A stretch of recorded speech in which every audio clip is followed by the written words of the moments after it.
রাধে রাধে, কেমন আছেন সবাই? আশা করি সবাই খুব ভালো আছেন আর আমিও খুব ভালো আছি। আমি জগতী, আমার নতুন একটি ব্লগে আপনাদের সকলকে জানাই অনেক স্বাগত। আর জয় জগন্নাথ। অবশ্য রথযাত্রা চলে গেছে, এই ভিডিওটা অনেকটা দেরি হয়ে গেল আপলোড করতে। তো এই দেখতেই পাচ্ছেন আমাদের জগন্নাথ দেব তো চলে গেছে। এই ভিডিওগুলো আপনাদের দেখলে আবার রথের দিনের কথাগুলো মনে পড়ে যাবে। এই যে আমার ছেলে এখন ঢোল বাজিয়ে সারা পাড়াময় রথ নিয়ে ঘুরেছে। মানে ওর নতুন বায়না হলো, মানে অনেক কাশি বাজিয়ে জগন্নাথকে দেবকে নিয়ে ঘোরায় বাচ্চারা। আর শাঁখ হলো, কাশি হলো, আর আমার ছেলে এখন ঢোল বাজিয়ে জগন্নাথকে নিয়ে সারা পাড়া ঘুরে এসছে। সকালবেলায় ঘুরে এসছে, বিকেলে যদি বৃষ্টি বৃষ্টি আসে ওই জন্য বেলা বেরি সকালবেলায় গেছিলো। আর ওর নতুন নিয়ম হলো ঢোল বাজানো। জগন্নাথ দেবের হয়তো ইচ্ছা হয়েছে ঢোল বাজিয়ে আমাকে সারা পাড়া ঘোরাবে, তাই হয়তো ঘুরেছে। আর এই তো একটা বাচ্চা আমি এখন রথের দড়ি টানলো। আর সবাই মিলে সত্যি খুব আনন্দ করেছে। ওই সামনে যে বড় মেয়েটাকে দেখছেন, দীপিকা, আমাদের পাশের বাড়ির মেয়ে, ও আর ঋষি দুজনে মিলে সারা পাড়া ঘুরেছে। ও রথটা নিয়ে টেনে টেনে নিয়ে গেছে, ঋষি তো নিয়ে যেতে পারবে না, রথই উল্টে পড়ে যাবে। আর ঋষি ডোল বাজিয়েছে, ওরা দুজনে খুব আনন্দ করেছে। আর আপনাদের রথযাত্রা কেমন গেল অবশ্যই কমেন্ট করে জানাবেন। ছোটোবেলাটা খুবই আনন্দ করতাম এরকম রথ টানা। তারপরে আমার বাপের বাড়ি ওখানে তো মেলা হতো, আর সারা সপ্তাহে মেলা, কতবার যে মেলায় যেতাম। শুধু জিনিস কেনার জন্য না, একটুখানি ঘোরার জন্য মেলায় যেতাম, এরকম বিষয়। যে আর মেলায় গেলে তখন মনে হতো এটা কিনি ওটা কিনি। আর আমার ছোটোবেলাটা বায়না ছিল, কাঁচের চুড়ি পরার খুব শখ ছিল। আমি মেলায় গেলেই কাঁচের চুড়ি আমার চাই, আমার কাঁচের চুড়ি কিনে দিতেই হবে। আমার বাবা বাড়ি থেকে বেরোনোর আগে বলে দিত, কিরে এবারে আর কাঁচের চুড়ি নিবি না তো? অনেক তো কাঁচের চুড়ি আছে, এবার আর কিনবি না, ঠিক আছে? আমি বলবো হ্যাঁ হ্যাঁ কিনবো না। আর খেলনা বাটি কিনতে খুব ভালোবাসতাম। এই দুটো জিনিস আমার বাবা বলতো, কিরে এখন এবারে আর কিনবি না তো? আমি বলতাম না, কিনবো না। কিন্তু মেলায় যাওয়ার পর ওই খেলনা বাটি আর কাঁচের চুড়ি দেখে আমি আর নিজেকে ঠিক রাখতে পারতাম না। ব্যাস কান্না শুরু করে দিতাম, আমার কিন্তু কিনে দিতেই হবে। তারপর বাবা বাধ্য হয়ে আমাকে আবার কিনে দিত। এই ছোট ছোট কথাগুলো, স্মৃতিগুলো আজ মনে রয়ে গেছে। কত ভালো, কত ছোটোবেলাটা এখন সেইগুলোই মনে পড়ে। এখন তো বড় হয়ে গেছি, যে রথের দিনে যে ছেলের সাথে বেরোবো সেটারও সময় নেই, এখন আবার রান্না করতে হবে। আর তারা সারাদিনই সংসারের কাজ, যে আজকের স্পেশাল কোনো দিন সেটাও কিন্তু মনে হয় না। আবার আমাদের এখানে রথ ওঠে, সেই কারণে সন্ধ্যের পর একটুখানি যাওয়ার সময় পাই। সন্ধ্যের পর শুধু সোজা রথের দিন আর উল্টো রথের দিনই গেছি। তারপরে কিন্তু জগন্নাথ দেব এখানে আমাদের মাসির বাড়ি করা হয়েছে আমাদের পাড়ায়।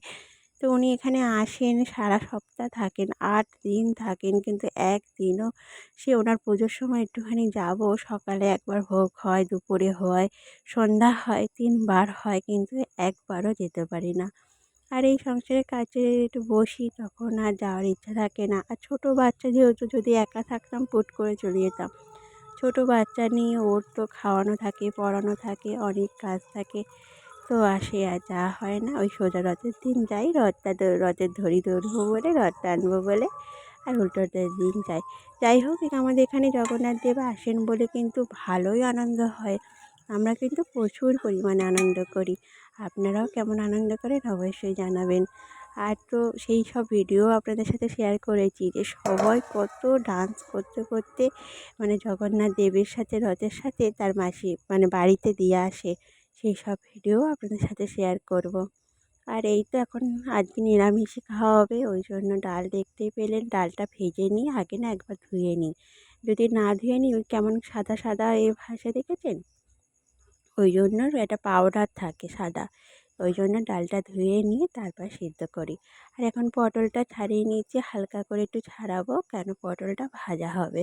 পটল ভাজা খেতে কিন্তু বেশ ভালো লাগে।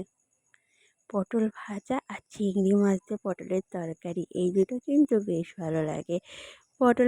আর পটলের খোসা বাটা কে কে খান জানাবেন কিন্তু। আমি কিন্তু পটলের খোসাও ছাড়ি না, পটলের খোসা বাটা খেতে কিন্তু বেশ ভালো লাগে। পটলের খোসাটা ভালো করে ধুয়ে তারপরে সিদ্ধ করে নিতে হয়। মানে ভালো করে সেদ্ধটা করতে হবে, যাতে একদম নরম হয়ে যাবে পটলের খোসাটা। সেই পটলের খোসাটা বাটতে হবে। আপনি মিক্সিতে দিতে পারেন, কিন্তু শিলনোড়ায় বাটাটা বেশি টেস্টি হয়।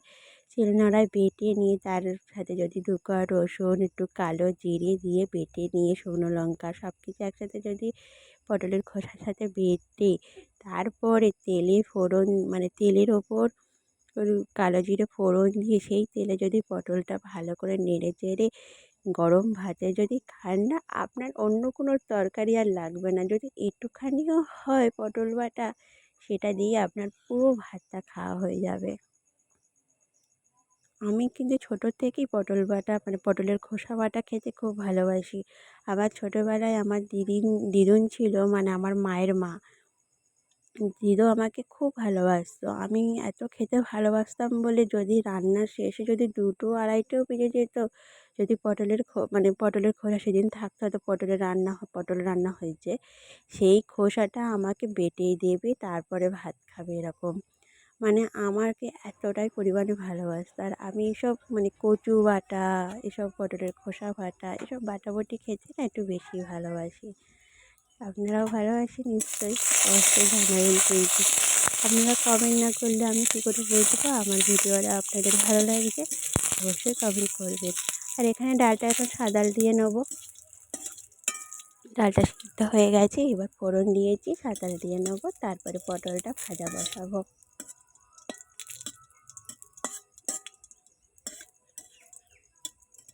আর নিরামিষের রান্না কিন্তু অনেকগুলো পদ করতে হয়।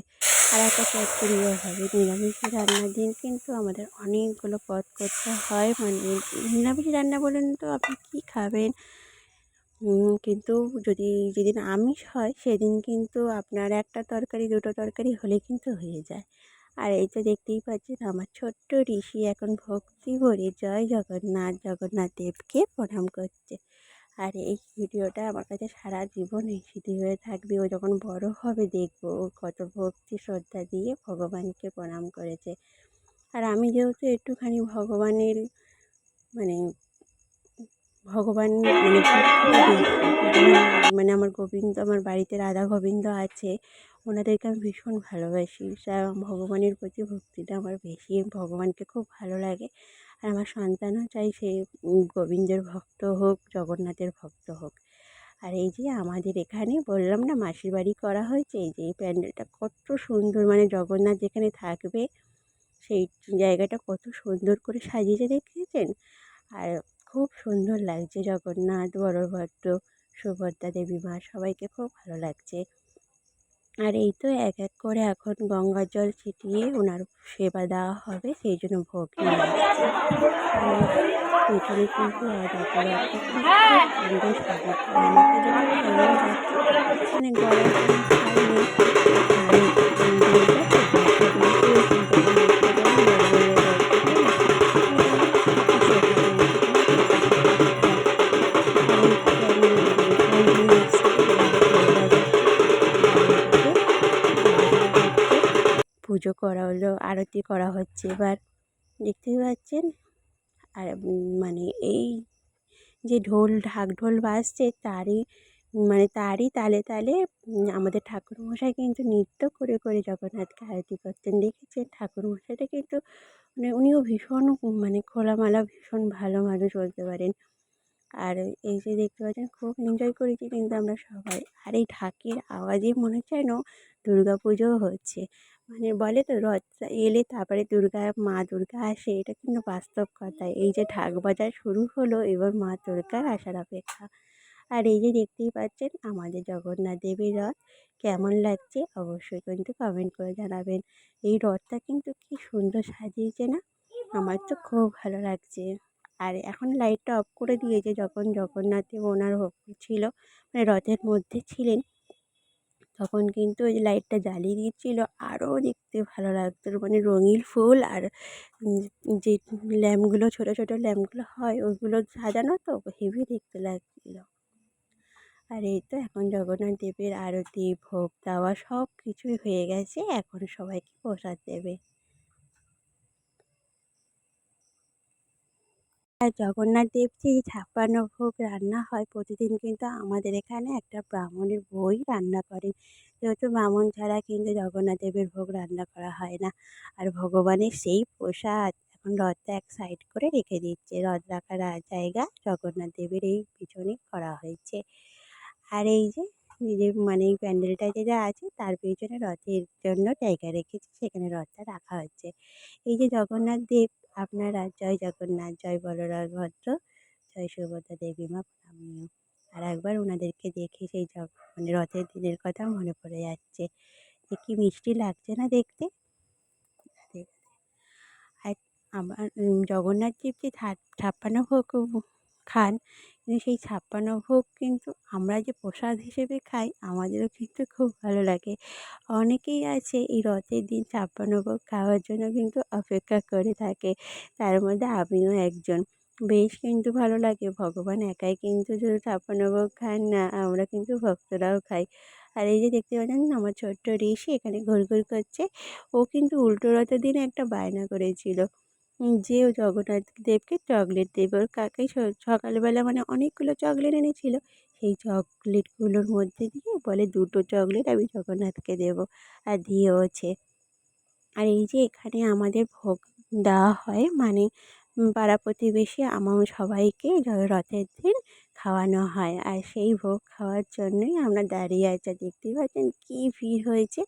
আর তারই মাঝে আমার ঋষি বায়না করছে যে ও এখন চিপস খাবে, তাই একটুখানি দোকানে গেলাম, আবার চিপস কিনে আনলাম। আর বাচ্চাদের বায়নার তো শেষ নেই। আর এখানে কিন্তু গান চলছে, বক্স চলছে, ভালো ভালো গান হচ্ছে। আর ঋষি এখন দাঁড়িয়ে নাচার প্লেস পাচ্ছে না, ওই জন্য বসে বসেই গা দোলাচ্ছে, কিন্তু ভালোই কিন্তু বসে বসে ডান্সটা করছিল। তবে আজকের এই ভিডিও আপনাদের কেমন লাগলো অবশ্যই কিন্তু কমেন্ট করে জানাবেন। এটা হলো কিন্তু রথযাত্রার প্রথম পার্ট, দ্বিতীয় পর্বও আসবে। সবাই দেখতে থাকবেন, আশা করি আপনাদের সবার খুব ভালো লাগবে। আপনাদের আশা করি আজকের ভিডিওটা খুব ভালো লেগেছে। অবশ্যই কমেন্ট করে জানাবেন, একটা লাইক করবেন, আর আমার চ্যানেলটা সাবস্ক্রাইব করে রাখবেন যাতে রথযাত্রা দ্বিতীয় পর্ব আপনারা দেখতে পারেন যে কত আনন্দ করে জগন্নাথ দেবকে আমরা বাড়ি দিয়ে এসেছি। রাধে রাধে, সবাই খুব ভালো থাকবেন।